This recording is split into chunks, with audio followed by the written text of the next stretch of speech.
Okay, we're here with Councilmember Lana Negrete running for re-election. Welcome, Lana. Thanks for joining us. You want to talk about yourself and your campaign? Thank you for having me. Yes, I am running for reelection. It was um, a process to come to that decision with my family, first and foremost, and community members. And I felt that there's still work to be done. Good work is going forward in the city, but there's more to be done. And I want to be present and a part of that work to push it forward.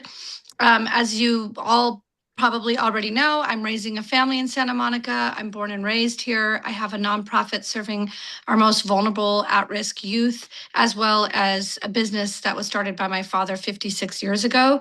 I think all of these things, outside of having served on the council and having served as your mayor last year, give me a unique perspective coming to this job as a local resident living in rent control and experiencing the city as a mother, a business owner, and someone who's seen historically the changes we've gone through since 1979 when I was born. So I'm excited to be in this seat. It seems like forever ago when I was sitting here in 2022. And to be honest with you, prior to that, if you would have asked me before I got appointed if I would ever be on city council, I would have said, no way, I never saw myself sitting here. So it's been an honor and a joy. And honestly, one of my biggest accomplishments in my life to be able to serve all of you in this role. So thank you for having me here tonight. Great, thanks so much, Lana. So let me just start out. I wanted to ask about something you indicated in your questionnaire that you supported California's voter ID ballot measure. And I think most Democratic leaders and voting rights advocates have been come out in opposition to it. And in fact, you were the only of the 25 people who applied to our endorsement, you were the only one who said you supported it. So I just wanted to give you the opportunity to explain, why you support that idea. Well, first, I'm always very honest with my answers. I'm Sure. never going to answer something just to benefit the group. Um, I'm first generation here. I know very well currently within my own family some of the obstacles that come with having an ID in California. So I want to start with that. But I do believe it is definitely the integrity of our voting system is important. And I think the issue that we have right now is not providing ample opportunity for folks to get IDs. So I support it only if there is a long ramp up, be it 12 months or more, for rural areas, those 10 miles outside of a DMV, and other marginalized areas where they have mobile ID opportunities. I know those exist. I've seen them, and I've had copious amounts of discussions before I made my decision with other elected officials outside of the state of California, where they have done that to make sure that folks actually get access, because that's oftentimes one of the biggest obstacles is getting to a place, taking the day off from work, and getting an ID. So I only supported if those efforts are made genuinely to make sure that folks have their ID. IDs are also used for many other things. I work with a population of students who often have undocumented parents and therefore themselves sometimes don't have documentation. And I see that oftentimes that creates other obstacles. So I would like to see our Department of Motor Vehicles and our government provide opportunities for people to get access to getting their ID. And then I think that that would keep the integrity of our voting system as well. Okay, thanks. Anyone else want to go next? Okay, Mike. Hi, Lana. What parts of Santa Monica, excluding the downtown or commercial boulevards, do you favor upzoning? In other words, what parts of the single-family residence areas and of the multifamily residence areas, other than the downtown and commercial boulevards? I'm for the downtown and the commercial boulevards. I think the diversity of our community keeps our deed restricted units preserved, in my opinion. I think our seniors often feel pushed out. I see it here in my own community in Sunset Park. And so for me, I'm in favor of upzoning, I think, in our commercial corridors in our downtown area, but I do think that in our single family home areas, we have to be cautious with how we upzone. So to the extent that we're talking about 8 to 10 story apartment buildings, I'm assuming that that's what you're referring to, large complexes and development. I'm not in support of that unless it's in the downtown or commercial corridor area. Yeah, I'm talking about any upzoning in those two areas other than the commercial and the and boulevards and the downtown. I'm for the commercial, the boulevards and downtown, but not anywhere else. Okay, thank you. Okay, Lynn.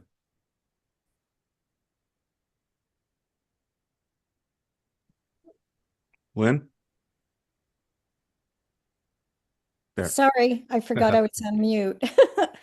Hi, Lana. I I have a question about your position on homelessness. You mentioned that it requires shared responsibility across the region. You talked about this would include coordinated outreach efforts, expanded mental health and substance use treatment resources through the county, and shared performance metrics that clearly track outcomes and responsibilities across jurisdictions.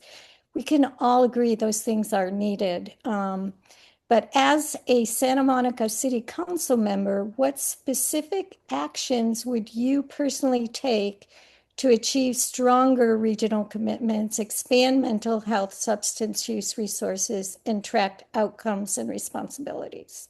Thank you for that question. I've already been working to create those relationships, both with other city leaders, including elected officials in cities like the city of Bell, across CD11. I have a relationship with Tracy Park. We've had copious amounts of discussions to make sure that we're supporting each other. I think it's really important to work with our other elected leaders, including our county supervisor. Even though County Supervisor Lindsay Horvath and I haven't always agreed on all things, we have had many standing dinners to make sure that we are having an open dialogue on how the county works with the city and how the city works with other cities within the region. So in terms of making sure that we're tracking metrics, you can't do that if you don't have a relationship with these other city elected officials and city agencies. And so I've already been doing that work. I continue to do that, and I will continue to do that moving forward. I think transparency is key so that we can, not just for the sake of transparency, but so that we can measure ourselves against effective solutions and ineffective solutions, because the people who suffer are the folks who are on the streets when we continue to fund programs or utilize programs that aren't actually moving people inside. And so for me, I've already started those relationships. In fact, last year, for the first time, we had a real dialogue as mayor with our Metro board, with our county supervisor team on a variety of issues. And I continue to open those conversations up. I was able to introduce some elected officials that were against working with Santa Monica on some of these things in the city of Bell. I was also able to bring in Councilmember Tracy Park and other LA elected officials into our city manager's office to create relationships so that we are in dialogue and sharing resources and best practices. Great, thank you. Okay, Marcy. I noticed your response about the billionaire tax, and I was wondering if you had considered, besides the fact that it might be move people out of the city, the state as well as the city, but also how it would be possible to even implement such a thing in a way that accumulated all a person's assets. So what's the question? I'm sorry if I. I mean, have you thought about the logistics of how that could work? Well, I think that I mean, I wrote that in my answer, right? Those that have the greatest financial resources should definitely contribute fairly to society. But I also believe that we have to create these policies very carefully so that we don't have unintended consequences. And to be frank, I don't know here what the answer is, but I do know that right now in California, many cities, including ourselves, but across California, are suffering.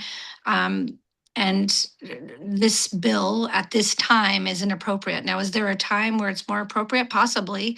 And is there a way to do it? Um, I think so. And as I said, I don't feel sorry for billionaires. I think that they definitely have the ability to contribute more.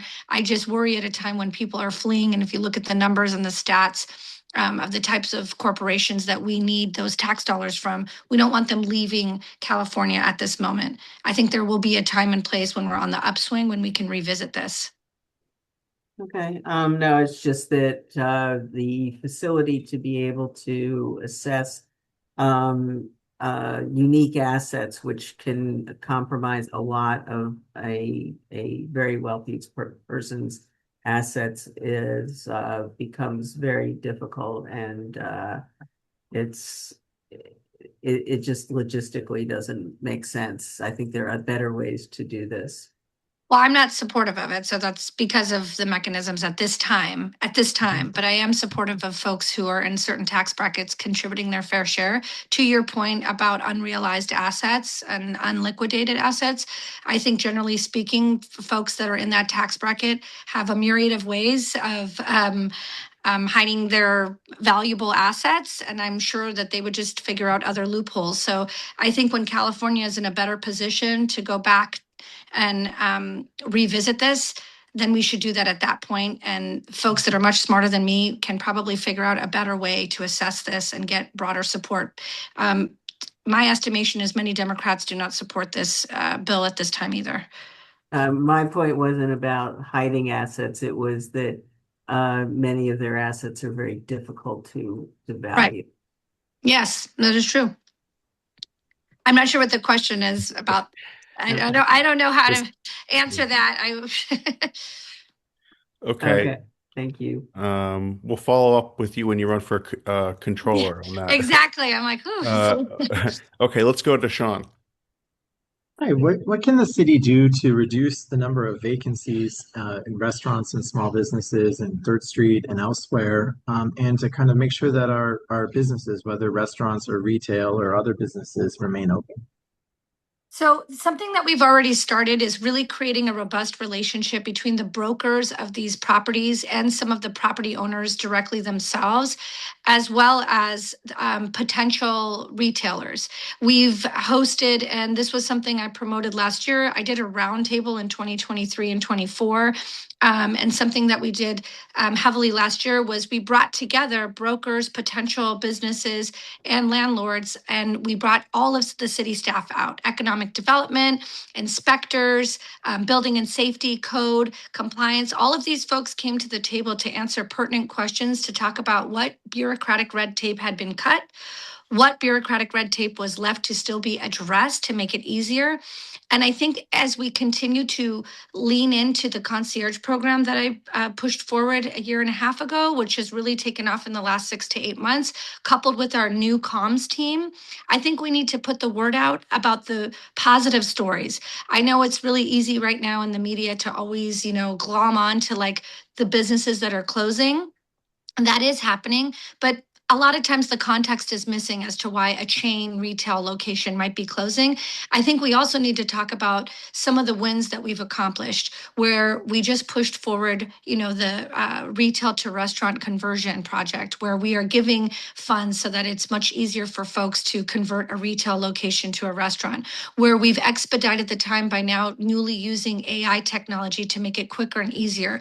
Those are things to get businesses in. And I think the relationships through a concierge program, economic development, and an ombudsperson like we used to have in the 80s and 90s creates the continuity that we need to make sure that we're hearing about issues before it hits the newspaper. We're hearing about struggles before they close their door. So right now, I myself am working with a half a dozen businesses and our EDD team to really work through some of the issues that happen 5 years into your business or 20 years in, or some of us who are legacy businesses. How do we maintain the excitement of new foot traffic while, maintaining being a legacy is a cool thing. You get a cling on your window, you might win the most loved, but that doesn't keep our doors open. What keeps our doors open is that constant conversation around some of the grievances that longstanding businesses have with the city as it pertains to code, some of the fines, some of the requirements. And we've done a lot of that work on this council, cutting back a lot of fees and a lot of minor things that the general public doesn't realize burdens small businesses. So this is clearly something I'm very passionate about because I am a small business owner in two cities, Culver City and Santa Monica. And I like to take what Culver City is doing great and share that in Santa Monica. And I'm really lucky that we've had a robust conversation, and the economic development team has been very open into taking that insight. Myself and other council members have joined in on a group effort to really bring forward our businesses' complaints and struggles, as well as highlights and what we're doing right so we can keep doing the right thing going forward. Thanks. Let's go to Kay. Hi, Lana. Hi. I really enjoyed reading your questionnaire. I think unintendedly, there was one question that was left off, so I'll go ahead and ask whether do you support, do you support the proposed parcel tax to fund SMM USD? Why or why not? Oh, I left that off? Okay, I did a video about my support for it. Yes, I have 3 kids down through the school system, graduated out of high school, 1 left to go. So, and I myself am an alumni. How I got my start was as the legislative rep for PTA Council, as well as fundraiser in PTA for a variety of schools, Will Rogers, John Adams, Samo High.